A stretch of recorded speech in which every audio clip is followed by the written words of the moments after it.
Pilipino ako. Oh yeah, Filipino ako! Oy, marong Tagalog. Guwapo.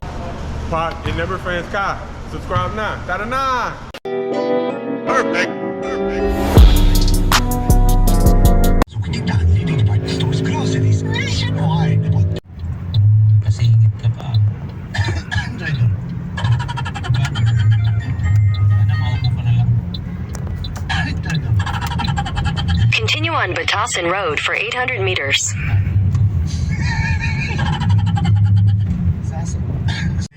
Tapos 19th century, natigil ulit kasi nagkawala ng mga chinelas.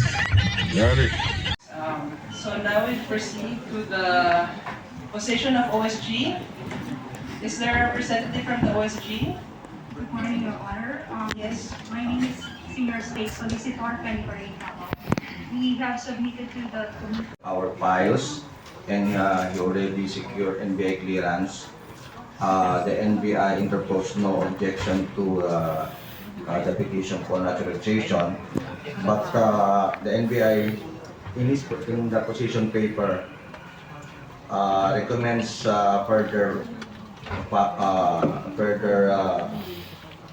recommends something on the following issues for consideration. Dr. Brownlee to give his remarks.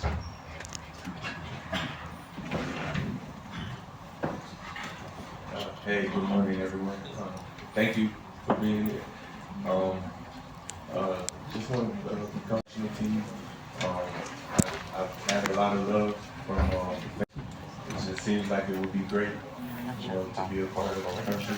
And, just keep helping out as much as I can with the national team. And, hopefully I can just be an inspiration to people and kids, and help to better basketball here. To just do whatever I can to be better, a good citizen. Thank you. Are there any members who would like to ask questions? I'm sorry. Before you proceed, I'd like to recognize Congressman Celso Rehens. Are there any members who would like to ask questions?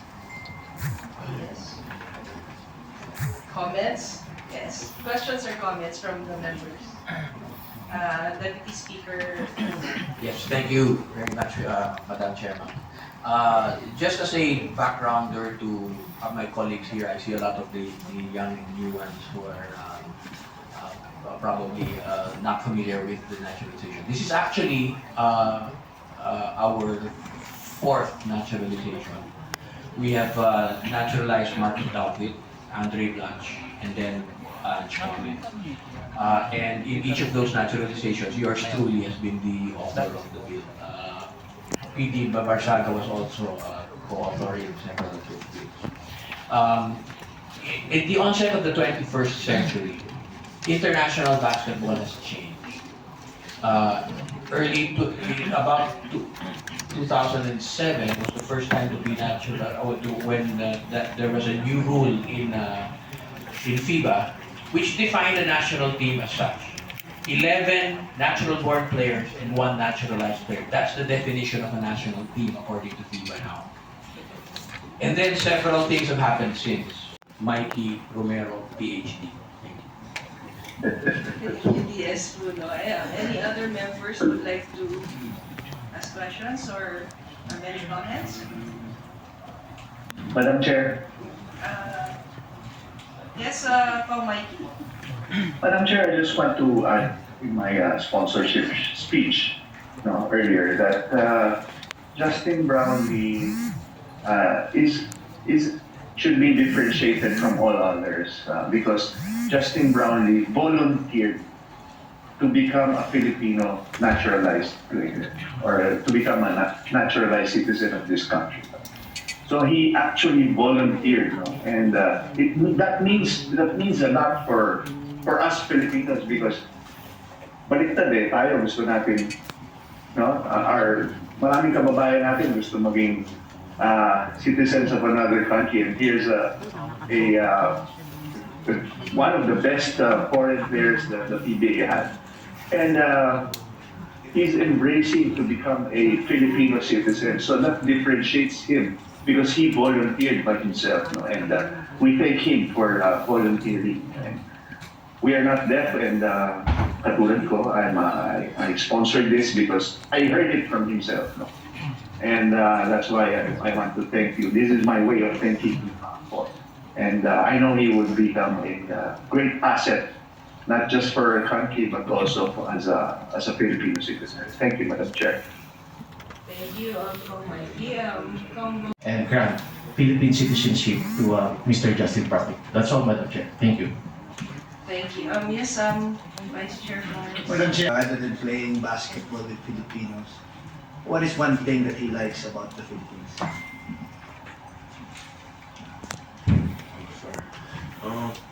Being from the U.S., I feel like it's a lot of division, like it's divided. When I came here, people embrace me. Yeah, I know I play basketball, but just seeing how people come together.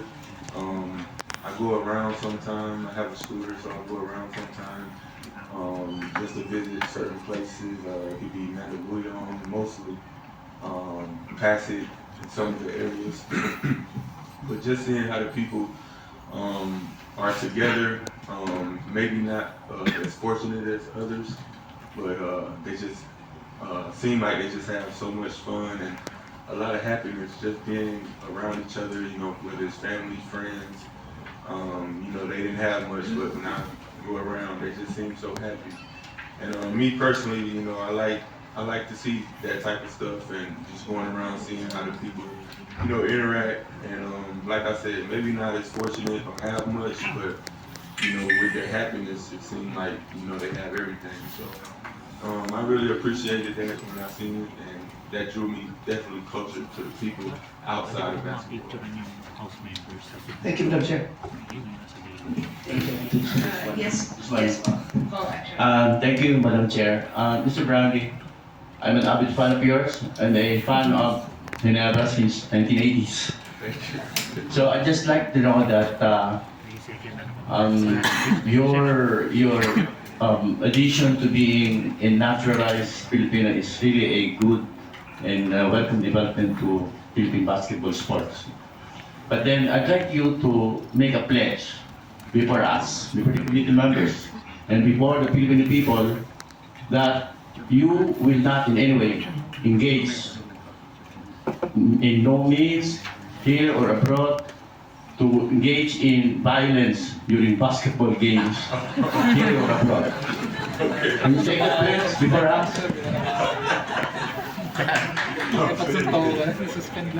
That I will not participate in any violence with basketball, any games or outside of it as well. Thank you, Madam Chairman. Thank you, Congressman Charlotte. Are there any other members who would like to say something?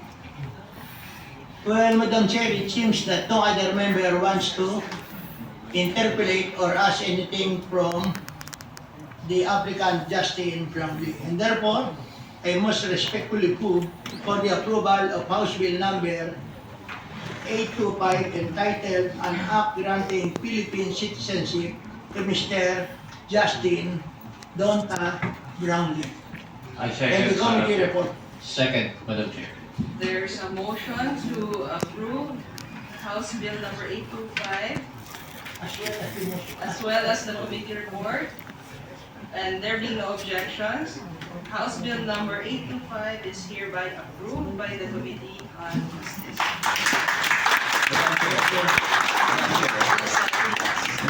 I would also like to move that all members who are present here today, as well as online, be included as co-authors of the bill of the Honorable Mikey. Thank you. Second. Madam Chair. The motion is hereby approved since there are no objections. Are there any other matters which any member wishes to discuss before we adjourn and reconvene for part 2? Oh, yes, Mr. For a second, I'm running, so I'm gonna Oh, okay. Are there any other matters that our members would like to Thank you, Madam Chair. Thank you.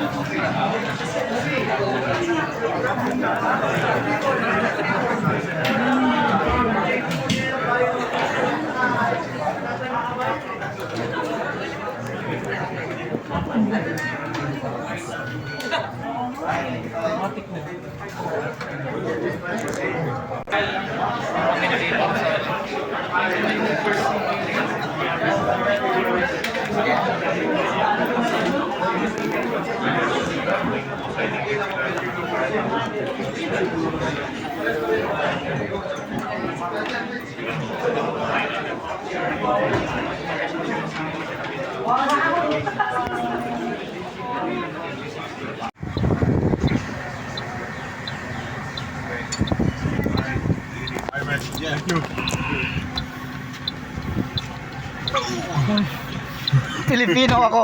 Oh yeah, Filipino ako! Oy, marunong Tagalog. Gwapo! Gwapo. Okay, okay, diretso